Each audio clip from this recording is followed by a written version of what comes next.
Bonjour à toutes et à tous, j'espère que vous allez bien. Ravi de vous retrouver pour cette nouvelle édition de l'événement Ensemble. L'année 2020 a été inédite à bien des égards. Pourtant séparés physiquement, nous avons plus que jamais besoin de solidarité, de générosité, de partage. Et c'est pourquoi nous avons décidé de réinventer l'événement Ensemble en faisant des contraintes de distanciation une force et une opportunité bien sûr. Cette course inclusive, organisée en 2018, en 2019, en présence, prend en 2021 une nouvelle dimension, plus collective, plus interactive, plus riche, plus créative. Mais cette fois, à distance, bien sûr. Nous sommes à plateau à Paris et vous êtes très nombreux à travers la France. Et pour ça, merci. Avant de commencer, je voulais vous rappeler deux choses. Ensemble, c'est un programme, une émission sportive en 3 épisodes, aujourd'hui, le 2 juillet et le 17 septembre, qui changera, j'espère, votre regard sur le handicap. Et donc, sans plus tarder, je vous propose d'accueillir en duplex notre première invitée, Anne-Sophie Béraud, directrice diversité et inclusion du groupe Accor, qui je crois...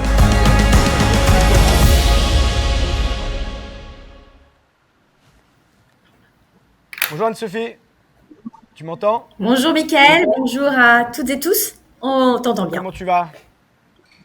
Très bien, très bien. Ravi d'être avec vous aujourd'hui, ça fait super plaisir. Ravi de t'avoir avec nous, même si c'est à distance. Tu nous manques un petit peu, mais on va se retrouver très bientôt, j'en suis sûr. Accor a été à l'initiative de la création de la course Ensemble. Vous avez été un partenaire fidèle depuis 2018. Vous avez performé, mais je crois que tu en parleras plus tard, dès la première édition. Vous êtes toujours à nos côtés, évidemment, ça nous fait plaisir. J'ai l'équipe des supporters. J'aimerais humblement vous ramener le trophée de l'édition 2019. Bravo. Qu'est-ce que vous réservez cette année? Est-ce que tu as réussi à mobiliser tes troupes? Est-ce que vous êtes prêts? Alors nous, on est toujours prêts, hein, tu sais.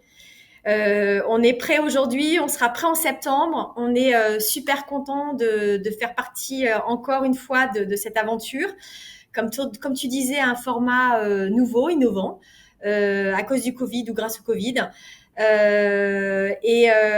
Écoutez, on est super contents parce que on voit que cette course rassemble toujours de plus en plus d'entreprises. Le sujet du handicap est extrêmement important dans les entreprises, dans la société. Le message, je pense qu'on veut donner aujourd'hui, c'est qu'il faut jamais lâcher sur ce sujet. C'est très précieux, très important. Hier encore, on était avec des collaborateurs du monde entier, en Inde, au Middle East, en Asie, via Zoom, heureusement. Et on a parlé de la diversité, de l'inclusion. Et quand je leur ai demandé sur les thématiques sur lesquelles il faut travailler pour les 5 prochaines années, on a bien vu que le handicap, en fait, c'était vraiment une grosse thématique en fait, qui est partagée partout dans le monde. Donc, tous ensemble, on est plus forts. Cette course, alors faut pas l'appeler course, hein, je sais maintenant, c'est un programme. C'est super parce qu'en fait, ça nous permet de désacraliser le handicap, de montrer que en fait on peut le handicap on peut tout à fait surmonter ensemble la situation d'une personne le handicap, et que ça permet aussi de comprendre qu'il y a beaucoup de handicap à 80% qui est invisible, que certainement on va tous devenir un jour handicapés. Et donc, j'aimais bien d'ailleurs quand on parlait tout à l'heure, Mickaël, on disait moi handicap c'est quand même pas un très très beau mot, puis on dit disable en anglais c'est pas terrible. Et en fait, tu as raison, able differently. Donc c'est vraiment comment faire en sorte que le handicap ne soit pas un mot pas très beau, mais que l'idée c'est que avoir des personnalités différentes et ce qu'on veut c'est changer le regard du handicap de la société, de collaborateurs, pour nous, pour nos enfants et voilà, pour la société de demain, pour qu'elle soit beaucoup plus inclusive. Être capable autrement, et en vous servant notamment du sport comme outil ludique qui permet justement de changer les regards. Vous le faites avec la course Ensemble dans le passé, avec aujourd'hui ce qu'on est en train de mettre en place, et c'est un outil qui fonctionne très bien auprès de vos collaborateurs qui sont très sportifs, comme on a pu le voir lors des 2 premières éditions. On va voir si vous gardez votre titre, Anne-Sophie. On a un gros challenge là, parce qu'en fait, effectivement, on a gagné 2 fois cette course. Donc, en fait, il va falloir gagner la 3e fois. On va voir si on va laisser la place ou si on... J'ai un challenger pour toi qui va nous rejoindre encore sur un le peu plateau. conquérant, en tout cas, certainement. Alors, j'ai avec moi quand même les mascottes, les supporters de la course. Iliane Dumas, que vous connaissez, et Christian Pansard. Voilà, donc on est tous à fond et on espère vous revoir très vite virtuellement ou physiquement. On espère en septembre pouvoir faire cette course, en tout cas physique, pour Accor. Eh ben, ce sera avec grand plaisir. Un grand merci, Anne-Sophie Béraud, directrice diversité et inclusion du groupe Accor. À bientôt. Merci à tous. À bientôt. Je vais essayer enchère en note parce que c'est bien le virtuel, mais on aime bien aussi le présentiel. David Rézard, leader mission handicap chez PwC. Viens me voir. Salut Mickaël. Tu vas bien? Ça va très bien. Bonjour à toutes et à tous. La tenue, c'est Ah bah pareil, tu m'avais dit, hein. Je t'ai dit Voilà. Copie conforme. Jeudi Barclay, voilà. jeudi soir. Exactement. Caméléon Jérémias. C'est Voilà. parfait. C'est la première fois que vous êtes partenaire. Ouais. de cet Mais on va s'en événement-là. souvenir. Ben, On va j'espère, s'en souvenir. j'espère. Vous Qu'est-ce allez qui vous voir. a motivé à Qu'est-ce nous qui- rejoindre? Qu'est-ce qui vous a plu? Alors, Voilà. qu'est-ce qui nous a motivés pour devenir partenaire de cet événement? Déjà, c'est Andiamo, c'est une histoire de cœur, voilà, depuis quelques années maintenant. Enfin, en tout cas, j'ai le bonheur d'avoir rencontré. Qui organise la course ensemble et l'événement ensemble. Voilà, j'ai rencontré des personnes, je dirais, passionnées qui ont beaucoup œuvré dans des actions de sensibilisation qui me sont chères, moi, puisque en tant que leader de la mission handicap chez PwC, un des piliers de ce programme, c'est de sensibiliser aux typologies de handicap, aux différents types de handicap. Et donc, grâce aux actions que peuvent proposer Andiamo, on a depuis quelques années, je pense, commencé à changer le regard en entreprise sur le handicap. Ouais. Est-ce que c'est Encore un du sujet travail. Est-ce que c'est un sujet qui est porté par la direction chez vous? Ou c'est quelque chose qui est vraiment, là, toi, ton domaine de compétences? Ou est-ce que tu as le soutien de la direction? Parce qu'on le sait, et ça a été un vrai sujet chez Accor avec qui on vient d'échanger, où il fallait souvent que ça émane de la direction pour ensuite ça puisse être diffusé partout, dans toutes les branches. Alors c'est sûr que quand ce projet est soutenu par une direction, il infuse dans ses services, dans ses différentes lignes de métier. Et donc oui, aujourd'hui chez PwC, ce sujet fait partie des priorités. Voilà. Nous avons à partir de cette année une directrice inclusion et diversité, Paulina Dancalfon, qui va œuvrer dans ce sens et avec qui je me réjouis de travailler. Le challenge? Parce que Accor, Le tu challenge. l'as rappelé avec beaucoup d'humilité, qui menait déjà 2-0 par rapport à toutes les équipes. Vous êtes prêts? Écoutez, on est prêts. On est tellement prêts qu'on a déjà commencé.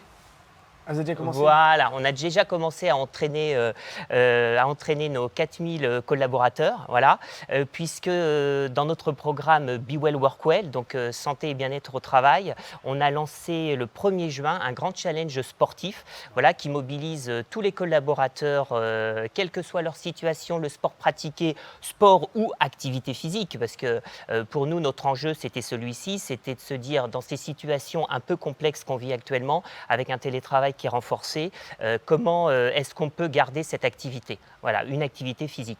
Et donc, on a lancé ce challenge. Aujourd'hui, il y a un objectif qu'on a atteint à 90%. Il reste encore une semaine. Voilà, donc je m'adresse aux collaborateurs de PwC. Encore 10%. 10%, six allez-y, une semaine, c'est faisable. Et je vous rappelle l'objectif de ce challenge, c'est 55 000 points collectés.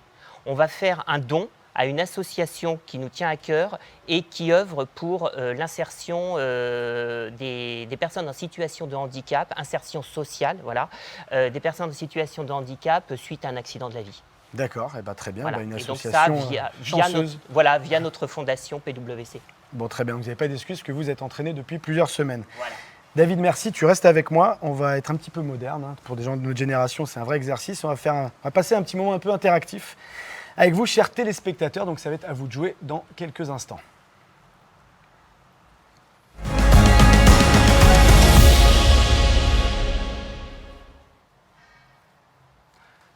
Pour vous, le handicap, c'est quoi? En un seul mot. Réfléchissez pas, le premier mot qui vous vient. Pour ça, vous cliquez simplement à droite de votre écran sur le bouton nuage et vous tapez un mot. Les mots qui ressortent le plus vont s'afficher et on va pouvoir ensuite voir en fait, tout simplement à quoi vous associez le mot handicap de manière très très libre. On ne citera personne, mais on va pouvoir ensuite en débattre. Allez-y, on a quelques secondes pour voir ça apparaître sur nos écrans. Toi, si je te demande, par exemple, premier mot, un seul, qui vient tout de suite. Donc qui vient tout de alors, suite. allez, challenge. Challenge. Avant compensation, ouais. Ouais. Challenge. Challenge. Au sens positif du terme. Bien sûr, voilà. au Parce sens que toi, tu es positif. éclairé sur le sujet. Peut-être, ouais. Oui, il y a quelques années, j'aurais peut-être pas répondu ça.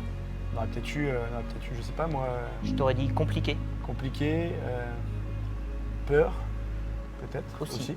Ouais. Tout à fait. L'ignorance. Enfin, l'ignorance qui entraîne la peur. Bien sûr. Écoute, on va voir ce que vous nous avez répondu dans quelques instants.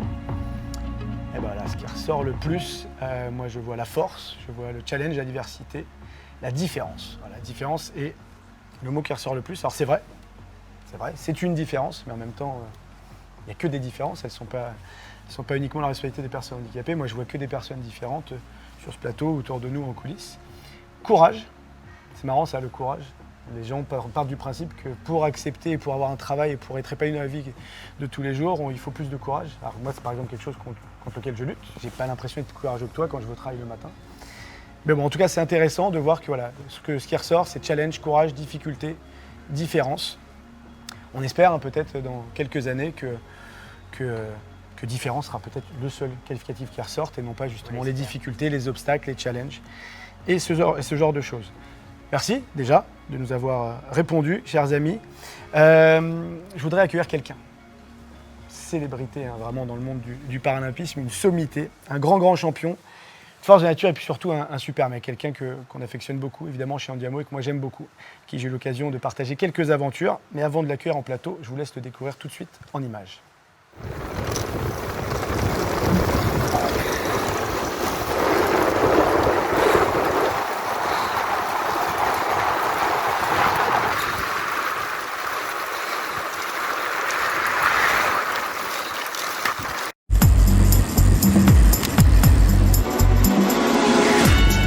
Au bout de l'effort, il y a son rêve d'enfant, celui de lever les bras au ciel en franchissant la ligne d'arrivée au jeu. Et depuis tout petit, Mathieu Bosredon se donne les moyens d'en faire une réalité. C'est vraiment quelque chose qui est très profond, je l'ai en tête depuis que je suis tout jeune, très jeune, 6, 7, 8 ans, je pensais déjà à un événement comme celui-là. Et après, en participant en compétition, en le voyant se rapprocher, mon niveau grandissant, c'est devenu de plus en plus concret. J'ai pu en partie le réaliser à Rio. Maintenant, il faudrait que je mette la balle au fond, quoi. Médaille de bronze au championnat du monde en 2015, il termine 4e l'année suivante aux Jeux paralympiques de Rio. Le briviste compte parmi les meilleurs mondiaux de son sport, le handbike. C'est vrai que c'est un sport qui a de la gueule dans le sens où moi j'aime les sports de performance, d'endurance, les sports durs, voilà. Et c'est vraiment un sport où on peut pas faire semblant, l'effort il est du début à la fin et s'il y a un moment où on renonce, on a perdu. Mesdames et messieurs, Mathieu Bosredon. Petite question, Mathieu. Bonjour en même temps. Bonjour Mika. On a mangé des sushis ensemble, on ne va pas non plus mentir à nos téléspectateurs. Pourquoi tu fais du vélo dans ton garage? C'est pour surveiller la fin de la machine ou c'est parce que dehors il fait pas beau ou parce que c'est plus sûr? Mais c'est surtout quelque chose que j'ai découvert pendant le confinement. Ouais. On ne pouvait pas sortir, donc ça a été vraiment une solution pour moi de m'entraîner dans mon garage sur rouleau. Et ça m'a permis aussi de devenir plus fort, surtout sur les épreuves contre la montre. D'accord. Avant de commencer avec toi, sachez que vous pouvez poser des questions à Mathieu sur notre plateforme. On les récupère à la fin de son interview et vous pourrez évidemment lui poser toutes les questions que vous voulez sur les sujets que vous souhaitez. Avant de commencer de parler de ton parcours, je t'ai vu arriver avec un bandage et puis il s'avère que j'ai suivi ce qui t'est arrivé. Est-ce que tu peux nous expliquer ce qui s'est passé au Portugal il y a 2 jours pour toi? Donc effectivement, ouais, ce week-end j'étais au Portugal sur les championnats du monde de paracyclisme. Et sur l'épreuve de course en ligne, donc on est en peloton, je me suis retrouvé coincé entre 2 concurrents à 40-45 km/h et ça a eu pour conséquence de me projeter en l'air, salto, glissade et voilà, je me retrouve avec une brûlure sur l'avant-bras et le vélo bien abîmé, quoi.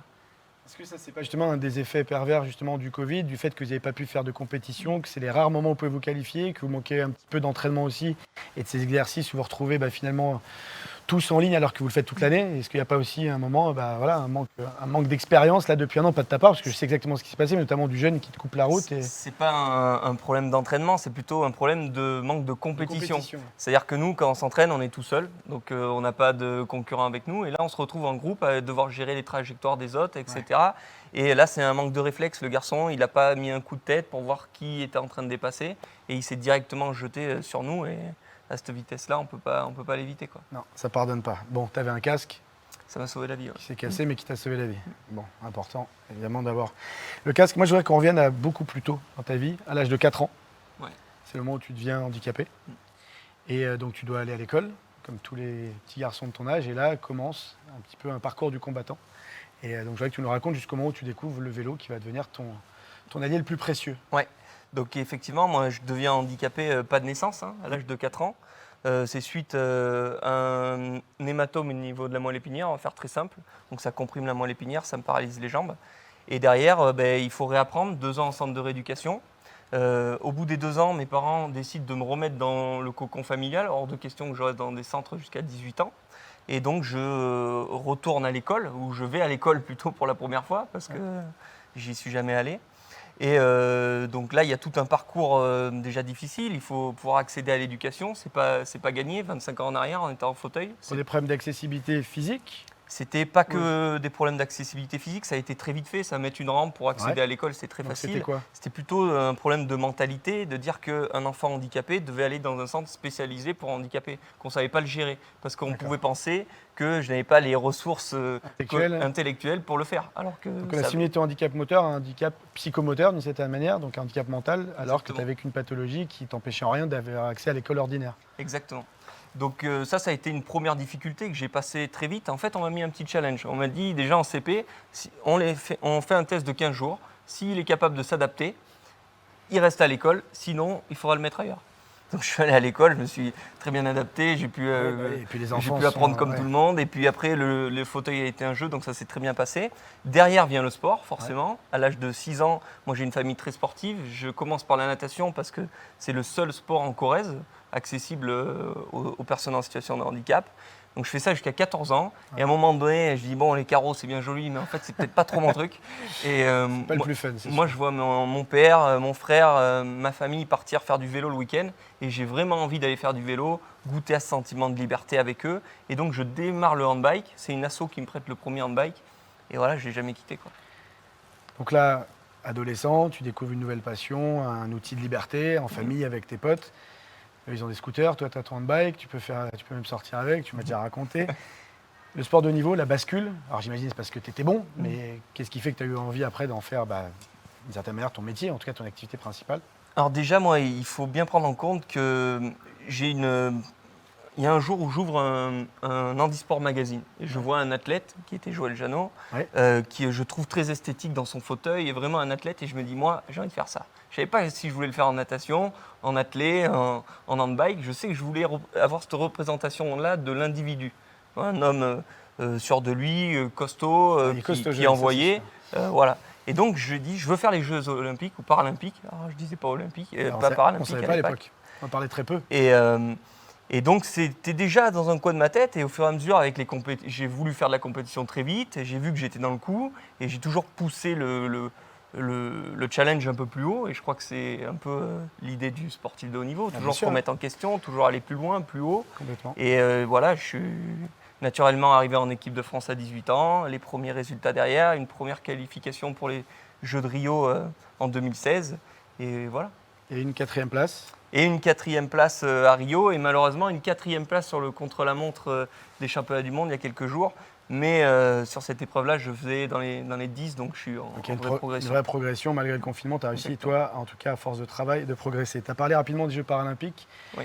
Donc tu devrais avoir normalement la réponse d'ici la fin de la semaine.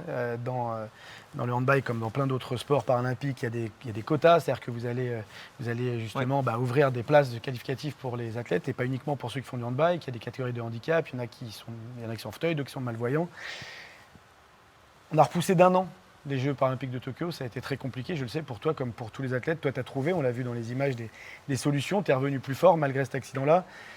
Il y a une forme d'injustice aussi parce que les quotas que vous avez libérés ne sont pas forcément attribués à ceux qui les ont libérés. Non. Là, donc, aucune certitude pour ces jeux. Non, aucune certitude. Effectivement, le minimum, c'était un top 4 en contre-la-montre, donc je l'ai fait. Donc ça, c'est bon.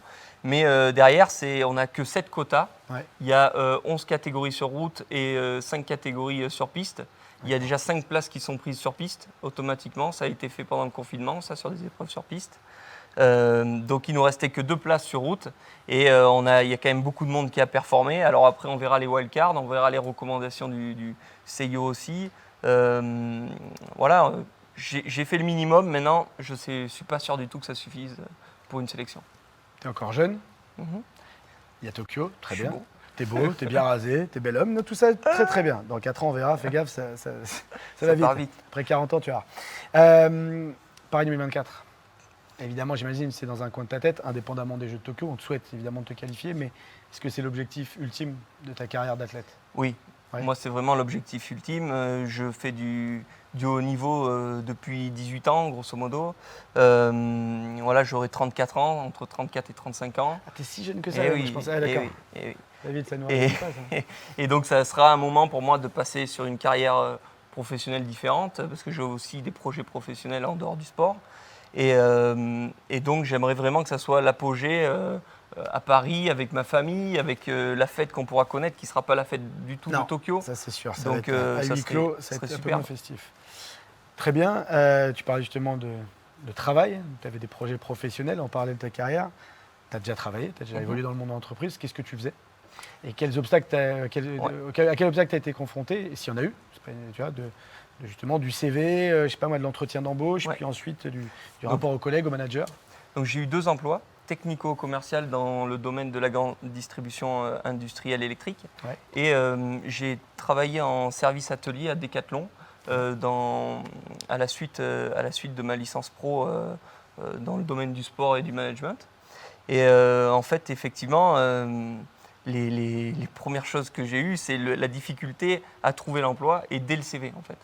C'est-à-dire que le CV, tu l'envoies, tu mets une photo de toi assis en fauteuil, ou tu dis que tu es un peu en situation handicap. J'étais un Comment peu ça se passe? malin déjà, je mettais pas Photo de tronc, je voilà, mettais du une, bus. une photo de tronc, ça, mais c'est je bien. mentionnais toujours au départ ma situation d'handicap, en fauteuil roulant, soit en divers, soit D'accord. en Tu première précisais. phase, d'accroche d'ailleurs. J'ai essayé de faire un truc un peu punchy. Des retours de ces CV ou pas? J'avais jamais de retour ou des retours gentils Négatifs. mais négatifs. Et dès l'instant où j'ai enlevé cette mention-là, j'ai eu des réponses. D'accord, donc on parle là 2010, c'est ça? C'est à peu 2010, près ce ouais, là. autour.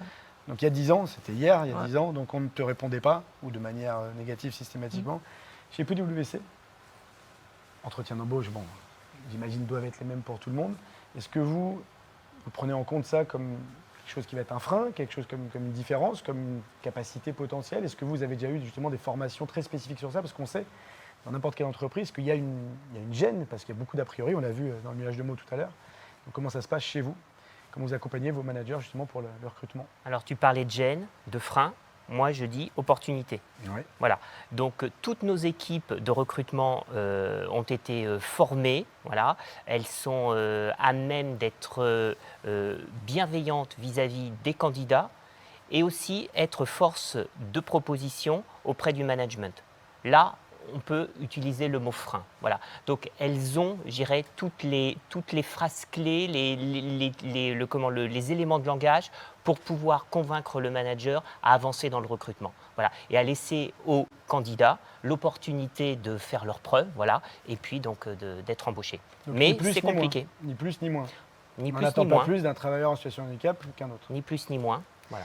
D'où l'intérêt de la formation. Donc, une fois que tu as ces premiers entretiens d'embauche et qu'ils se passent bien, enfin, ils se passent bien, ils sont Alors, longs, il y a- qu'est-ce il y a qu'on te deux demande? étapes. Il y a la partie CV, Ok. la première, que je passe, et après, une fois que tu as Le premier triché, entretien. il faut y aller en fauteuil.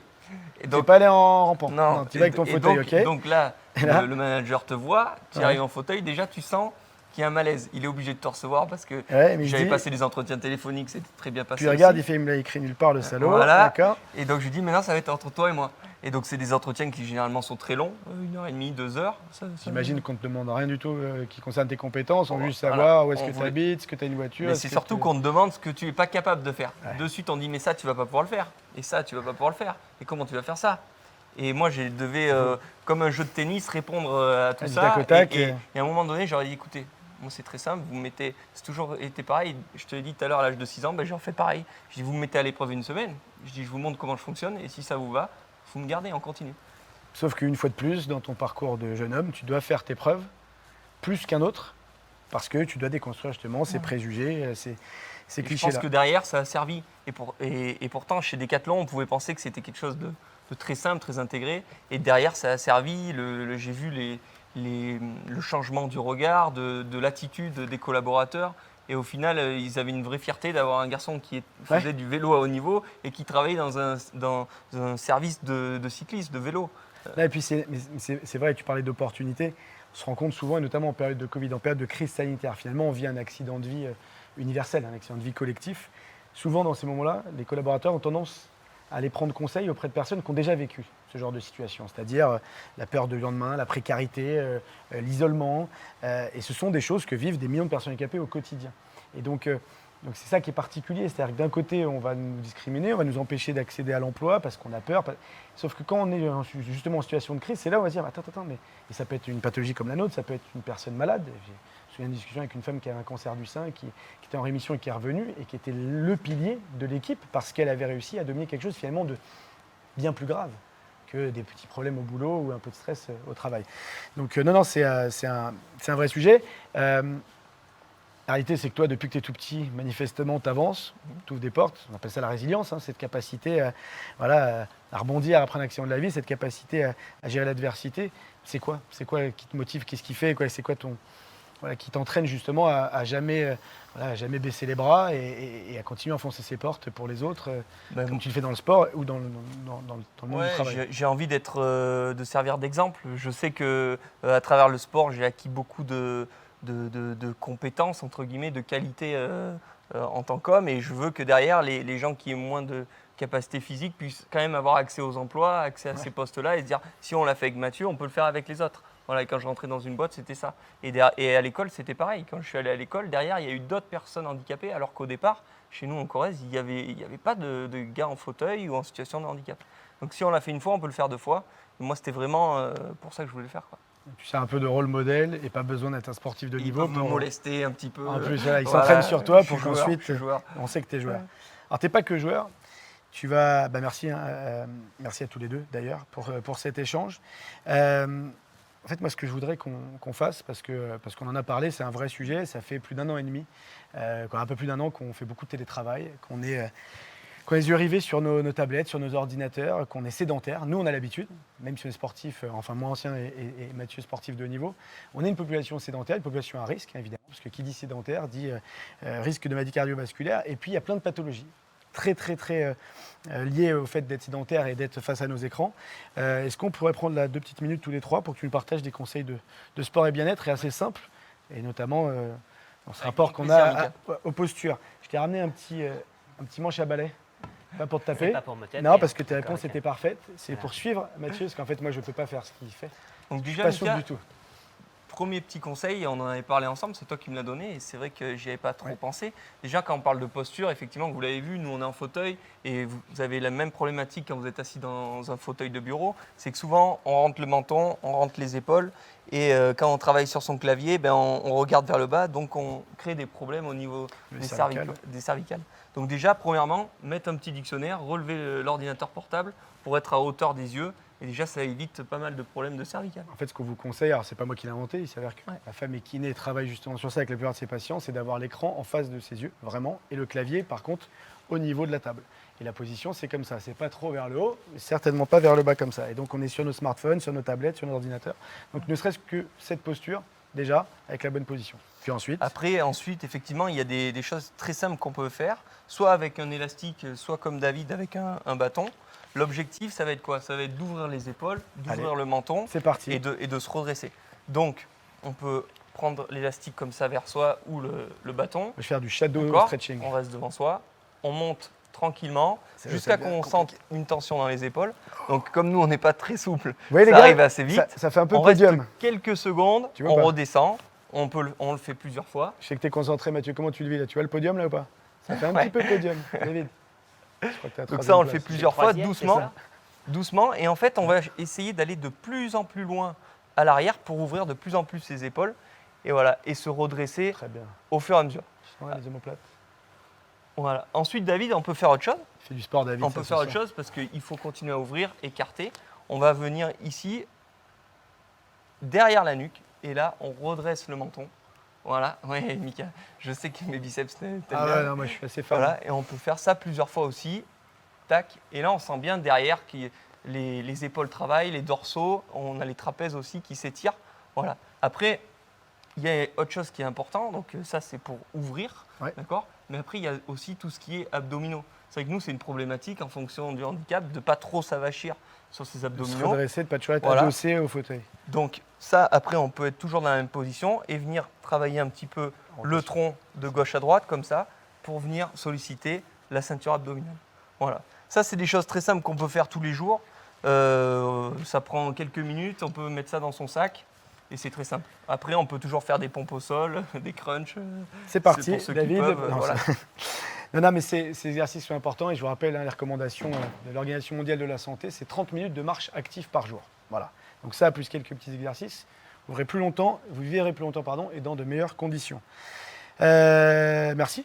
Merci pour ces exercices et pour tes réponses. Normalement, vous avez été très nombreux à nous poser des questions pour Mathieu. Donc il est temps que je récupère cette petite tablette pour te poser les questions de nos téléspectateurs. Allez, Alors, je vais essayer de voir des trucs un petit peu perso. autour de biceps.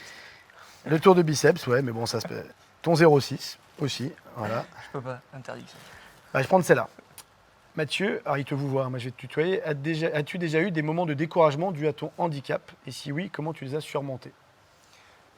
Alors, j'ai pas eu vraiment de moments forts de découragement, j'ai plutôt eu des moments de déception vis-à-vis de comportements que j'avais en face. Voilà.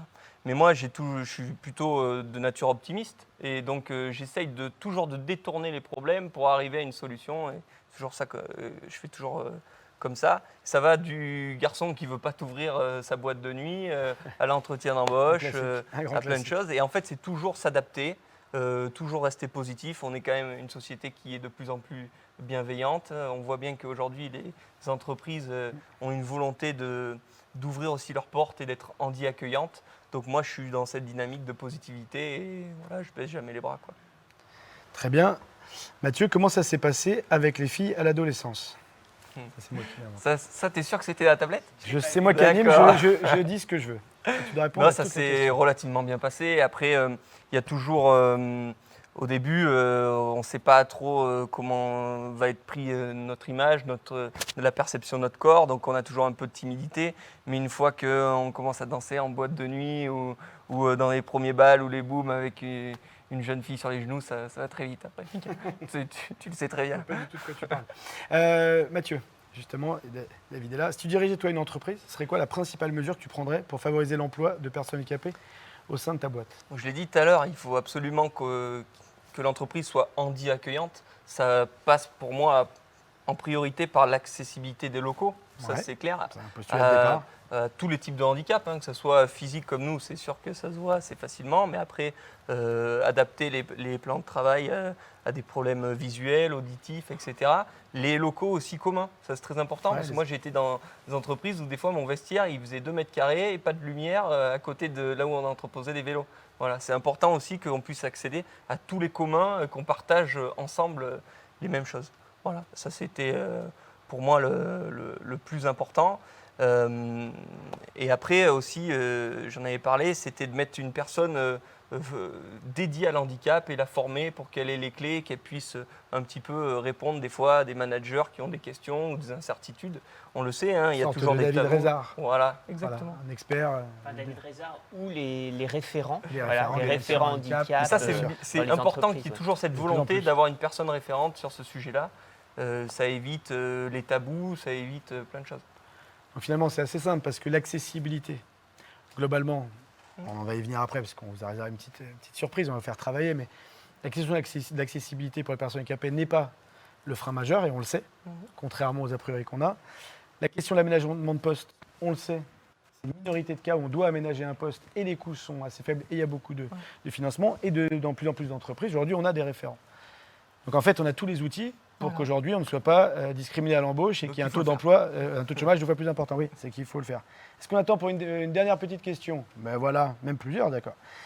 Bah, moi, Quel j'en est ai ton- peut-être une. Ah bah vas-y, encore mieux. Voilà. Vas-y. Je voudrais savoir, donc on t'a mis dans la peau d'un responsable d'entreprise, quel conseil tu donnerais à un collaborateur qui est en situation de handicap non déclaré, qui compense, et quel conseil tu lui donnerais pour qu'il franchisse le pas pour se déclarer?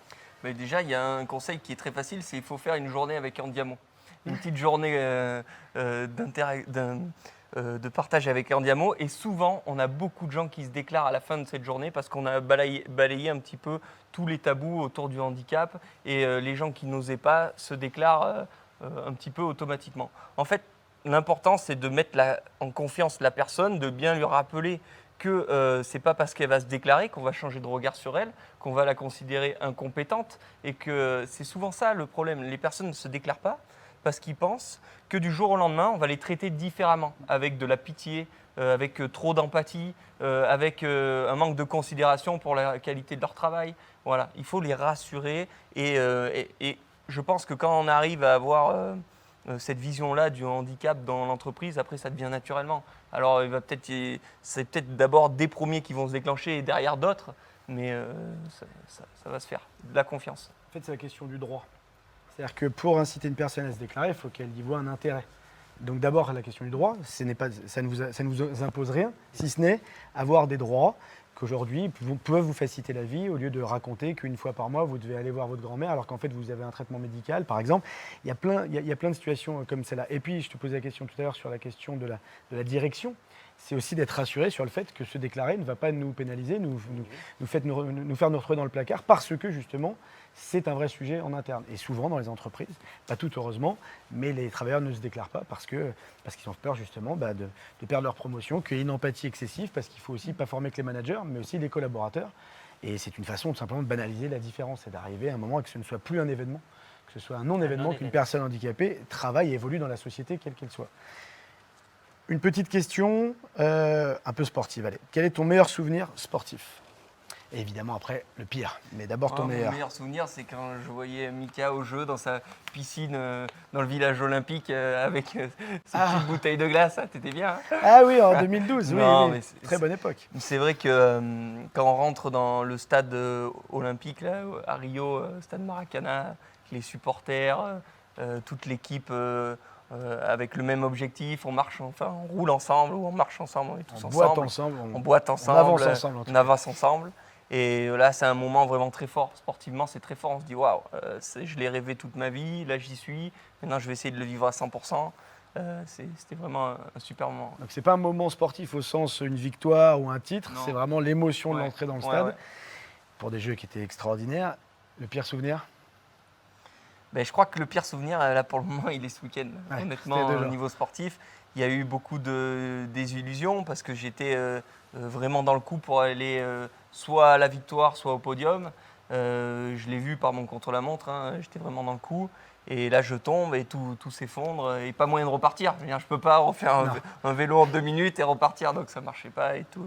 C'est vraiment un très mauvais souvenir, mais voilà. Je vais passer au-dessus et je vais repartir pour 2024 parce qu'on va faire la fête ensemble, Mika, il n'y a pas de souci. Ah, je serai là derrière toi, je t'ai déjà dit, mais en attendant, je vais quand même t'emmener faire un petit Ironman parce que tu auras un peu de Avec temps grand l'année plaisir. prochaine. Enfin, tu vas m'emmener faire un Ironman. Là, c'est juste quelqu'un qui te remercie pour ton témoignage très inspirant, avec des mots simples et justes.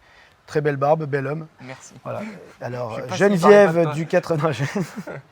Ton record de vitesse sur plat et en descente, pour que les gens puissent Alors, se rendre compte. Mon record de vitesse, effectivement, Sur plat d'abord. sur le plat, on est autour de 60 à l'heure en arrivée au sprint. Voilà, c'est à peu près ça. Sachant que chez les valides, ça va encore plus vite, 70, 75, ça va très très Oui, vite. mais c'est pas très, tu vois, c'est pas très. On n'est pas très loin. On va dire qu'aujourd'hui, j'arrive à avoir la puissance d'un valide lambda qui Oui. n'est pas sportif de haut niveau. Un cycliste dans ses jambes, Ouais. j'ai la même dans les bras, entre 250 et 300 watts pour ceux qui connaissent un peu Je les watts. vois bien, ouais. 300 watts, c'est. Et voilà, après en descente, il n'y a pas de limite et comme on a beaucoup d'inertie qu'on est ras du sol, j'ai déjà dépassé les 100 km/h en descente. 110, on m'a dit. 110 dans la descente de Corrèze, là, flashé parce qu'ils avaient mis un petit radar pour voir justement nos vitesses en descente et je faisais partie de ceux et les tandems ont été encore plus vite, à 2 ou 3 km Parce qu'un peu plus lourd. Parce qu'un peu plus lourd. Et après, ça s'étonne que ça débandage. Voilà. Ah tiens, une dernière question, allez, sur le sport aussi. Est-ce que dans un avenir plus ou moins proche, tu envisages de te mettre au paratriathlon? Paratriathlon, natation, vélo et course, fauteuil.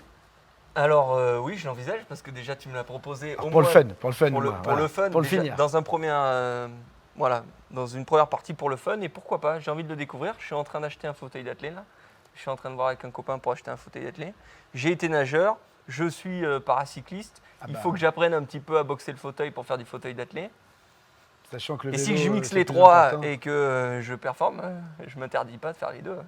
Ouais, Donc handbike et paratriathlon au jeu de 2024. pourquoi pas? Pourquoi pas? On va essayer. On va essayer d'ouvrir des quotas. On va et essayer puis- déjà de voir ce que ça donne sur une course. Voilà. Bon, bah, très bien. Et bah, merci à toutes et à tous pour vos questions. Elles étaient nombreuses. Les questions perso, mais tu pourras y répondre éventuellement plus Oui. tard. Et puis, non, c'était très bien. Très, très bien. Merci les amis. Bon, on va faire bosser en fait. Parce que depuis tout à l'heure, vous écoutez, vous êtes très attentifs. Et c'est très bien. C'est l'heure de notre Handy Quiz. T'es prêt? D'accord. Tu connais pas les réponses? Je connais un peu les réponses. Cet Handy Quiz, il va tester vos connaissances en matière de handicap. 20 questions, c'est simple. Donc 20. 20 réponses. Voilà. Non, je vais le faire avec toi David parce que là Mathieu maintenant il commence à fatiguer. J'ai pas été bon. 20 secondes uniquement pour répondre à chaque question. 1 point par bonne réponse. Évidemment, on vous demande de répondre de manière honnête. Ne demandez pas à votre petite sœur de taper rapidement sur Internet pour trouver la réponse, même si je sais que vous allez le faire. Impossible de revenir en arrière, donc vous ne pouvez pas tricher en vous disant tiens, j'attends la bonne réponse et revenir. Et le quiz, vous pouvez le faire qu'une seule fois. Vous verrez à droite de votre écran un petit sablier, justement, qui va définir ces 20 secondes. Et bien sûr, assurez-vous de bien valider sur le bouton valider votre réponse. Si vous êtes malvoyant ou non-voyant, ça arrive à des gens très très bien, vous pouvez activer le paramètre d'accessibilité sur votre mobile ou sur votre ordinateur ou sur votre tablette pour activer c'est en anglais, je m'en occupe, le voice over. Voilà. Et là, c'est le moment, parce que là, vous allez gagner des points qui vont vous permettre justement d'essayer de faire gagner votre entreprise et peut-être de battre Accor qui gagne depuis 2 ans. Ils sont prêts chez PwC, tu penses? Le challenge, il est lancé. Ok, c'est très bien. Vous êtes prêts? Vous savez ce qu'il vous reste à faire? Ok, allez, on va commencer tout de suite. Les équipes sont prêtes. Me dit-on dans l'oreillette que j'ai pas, mais je le sens qu'ils sont prêts. Voilà, tu vois pas là? Non. Allez, c'est parti. 3, 2, 1. Et vous devez cliquer sur le bouton Handy Quiz pour le démarrer. 20 questions, 20 réponses en 20 secondes. Nous, allons les regarder ensemble. Je t'en poserai peut-être une ou deux parce que j'aurais quand même vérifié que tu es calé. Donc 15 questions sur le handicap et 5 questions sur le paralympisme. Et oui, on est en période paralympique. Les Jeux de Tokyo dans 3 mois et évidemment les Jeux de Paris dans 3 ans où Mathieu ira chercher la médaille d'or. Bah, les médailles d'or s'il va au paratriathlon, Ouais. sauf que s'il me chauffe vraiment, je vais On m'y ira mettre.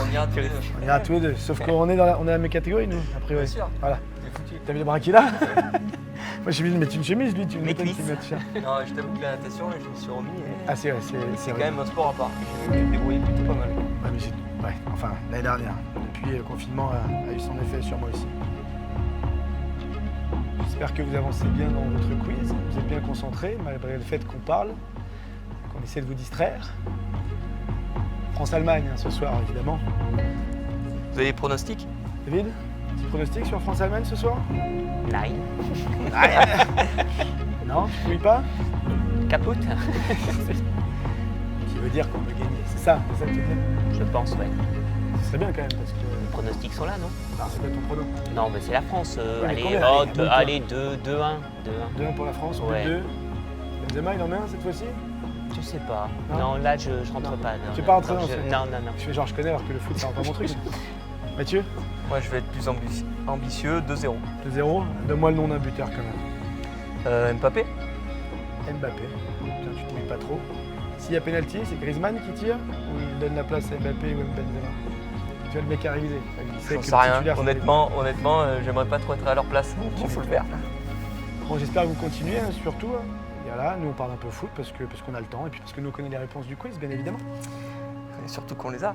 Ah, est-ce que vous avez voté, les garçons, pour le porte-drapeau paralympique? Est-ce que vous savez, pour la première fois de l'histoire, du 15 au 30 juin, le grand public tenir nos porte-drapeaux. Et spécificité, ce sera un homme et une femme. 2 porte-drapeaux pour les Jeux Olympiques, 2 porte-drapeaux pour les Paralympiques. Et vous pouvez, sur porte-drapeaux.fr, je crois, ou un site comme ça, vous pouvez donc voter. Il y a 4 candidats et 3 candidats. Le comité paralympique, alors c'est parti du CIO, non mais c'est raison, c'est parti du CIO, et le comité paralympique a décidé aussi de le faire avec eux. Et donc aujourd'hui, parité, alors c'est un débat, donc je trouve ça très bien qu'il y ait de la parité. Moi je pense que c'est quand même bien qu'il y avait un porte-drapeau, une en l'occurrence. Moi j'aimais bien ce côté un peu magique, quoi, de te retrouver avec toute l'équipe derrière toi qui te porte. Après je pense que ça va être un moment assez magique aussi en binôme s'ils s'entendent bien. Voilà. Vous avez le choix chez les hommes, Pierre Ferbank, Stéphane Houdet, David Smetanine, et chez les femmes, Swad, Oui, Swad. Nanto, Sandrine et Perle. Moi, je vais voter Pierre Ferbank, c'est sûr. Ah, tu dis carrément ton vote. Ah, oui, En même temps, t'as le droit. Pierre Ferbank. Pierre Ferbank. Et Nanto. Donc Pierre Ferbank, champion d'athlétisme. Peut-être parce que je suis un fan d'athlétisme aussi. Et Nanto, qui est aussi sprinteuse, malvoyante. Ouais. Toi, t'es pas obligé de le dire, mais si tu veux, tu peux. Moi, je le dirai pas. Moi, je le dirai pas, je les connais pas, mais je vais voter. D'accord. Ouais. Ah, c'est bien, vous pouvez namer. Est-ce qu'on peut dire sur quoi on vote? Ah, sur quoi on vote? Sur Internet. Ouais, sur le site de la fédération. Des fédérations. Des fédérations. Sur le site du comité paralympique, du CPSF, sur le site de la Fédération handisport, sur le site de la Fédération française sport adapté et toutes les fédérations de tutelle. Et je crois, encore une fois, vous tapez porte-drapeau.fr, quelque chose comme ça, vous devrez trouver le lien. J'ai essayé de remettre Mickaël Jérémiaz, mais je ne le trouvais plus. Eh bien, on ne m'a Sur la pas liste. proposé, je suis dégoûté. Moi, j'étais prêt à le refaire sans jouer en plus. Là, vraiment, juste, je suis là pour vous. Je suis là en tant que supporter. Ils m'ont dit non. Guest star. Non, ça se fait pas. Pourquoi ça se fait pas? Vous êtes capable de mettre un homme et une femme comme porte-drapeau, vous C'est pouvez pas vrai. en mettre 2 fois le C'est même? vrai. Je trouvais pas ça terrible. On s'approche de la fin, là, je crois, les amis. On doit être à la 15e question à peu près. Ça se remplit. Donc là, vous êtes en train de vous dire qu'est-ce que c'est une RQTH? Qu'est-ce que c'est un fauteuil roulant? Est-ce qu'ils sont majoritaires, minoritaires, maladies invalidantes? Est-ce que ce sont les plus discriminés? Oui, non? On va voir. Moi, je suis très curieux. Toi, tu as toutes les réponses, David. D'accord. Quand tu m'auras lu les questions. Bah, tu vas voir, justement. Je vais essayer de te piéger. Parce que normalement, tu es censé les connaître même mieux que nous deux. Moi, j'ai jamais. On n'a pas été formés, Moi, j'ai jamais été salarié en entreprise. J'ai Sur les jamais épreuves été sportives, je pense. Est-ce qu'on est prêt en régie? Est-ce que c'est terminé? Allez, c'est parti. On va aller retrouver tout de suite vos réponses et on va aller voir si vous avez été bon. Première question, quel nombre de personnes en situation de handicap en France? Vous êtes une minorité. Ah bah non, 6 millions, et bah pas du tout, nous sommes 12 millions, vous êtes que 35%.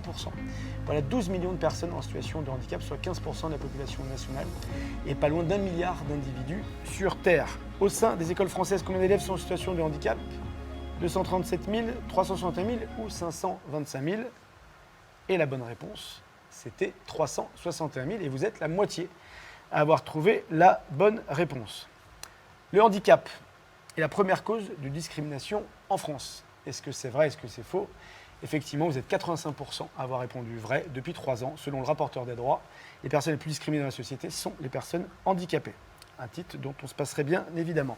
Parmi les près de 27 millions de personnes de 15 à 64 ans ayant un emploi en France, combien disposent d'une RQTH? Donc je vous rappelle, reconnaissance de la qualité de travailleur handicapé. 3%, 3% 90 ou 5% 40? La bonne réponse, c'est quoi, David? Est-ce qu'ils ont raison? On est dans un mouchoir de poche, mais j'aurais dit 3, moi. Et c'est 3,90. Bon. Donc 40% d'entre vous, majorité d'entre vous, avez trouvé la bonne réponse. Question 5, quel est le pourcentage des personnes ayant un handicap visible parmi les personnes handicapées en France? Ça, c'est un chiffre normalement qu'on connaît bien, 30, 65 ou 80%. Mathieu, est-ce qu'ils ont raison? Enfin, petite majorité d'entre eux. Moi, je dirais que non. Tu dirais combien, toi? J'aurais dit 30. Tu aurais dit 30% des personnes qui ont un handicap invisible? Ah, invisible, j'avais compris l'inverse. J'ai parlé un peu vite, oui, sur D'accord. 100 Donc, personnes effectivement, handicapées, c'est combien ça. de handicap invisible? C'est ça. 80%, effectivement. Bonne réponse, mais vous n'êtes que 40% à avoir cette information. Quelle est la proportion des entreprises disant être satisfaites des personnes handicapées qu'elles emploient? 53%, 73% ou 93%? David, Répète. les entreprises qui sont Non, satisfaites, les- 53, 73 ou 93? 63. Ah, il n'y a pas 63, Pardon, 53 ou 53, 73, mais- 53, ouais. Donc tu dis à 53. Ouais. Et maintenant, ils J'espère sont une que- majorité, c'est 93%. Eh ben, c'est super. Alors, est-ce que. Ah bon, on n'a pas le temps maintenant, mais il faudra en discuter. C'est-à-dire que on discrimine les personnes handicapées dans le travail, mais quand on les emploie, on est satisfait à 93%. Est-ce qu'on est satisfait à 93% de ses collaborateurs dans l'absolu? Mais est-ce qu'à l'inverse, et c'est une vraie question aussi, est-ce que par compensation, on ne va pas jusqu'à peut-être en faire trop? Et donc, voilà, j'ouvre le débat, mais on me dit que je ne peux pas faire plus que ça. Quel est le taux de représentation des personnes en situation de handicap dans les programmes de télévision français? 0,7%, 1,6% ou 3,5%? Et oui, aujourd'hui, vous êtes une majorité.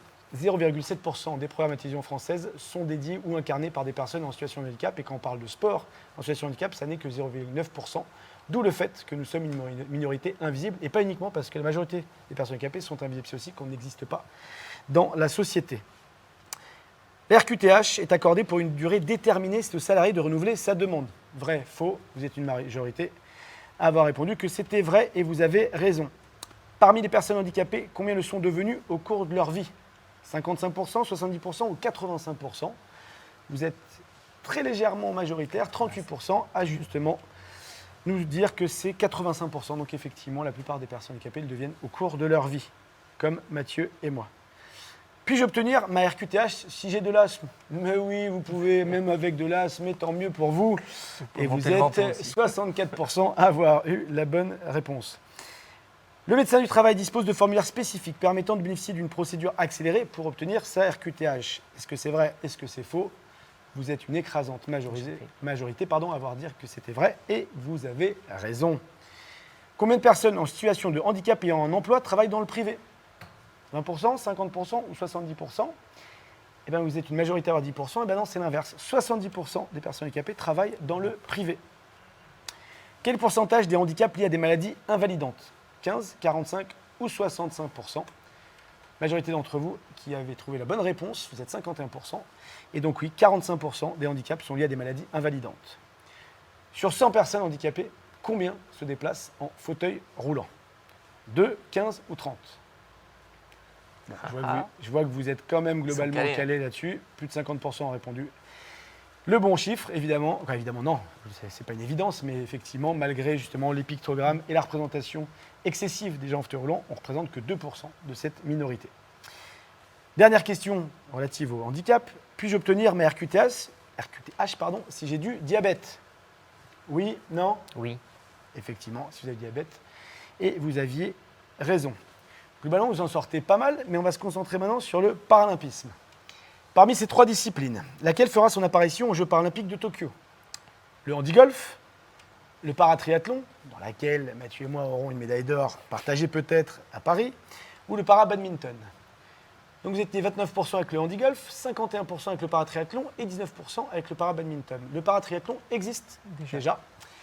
Et le parabadminton fera son apparition pour la première fois. Donc vous êtes à peine 20% à avoir eu la bonne réponse. Handbike. Alors Mathieu, vous allez me dire, on peut le distinguer avec son bras et tout ça. Mais comment distingue-t-on les différents degrés de handicap, parce qu'il y a des catégories de handicap, au sein d'un même peloton?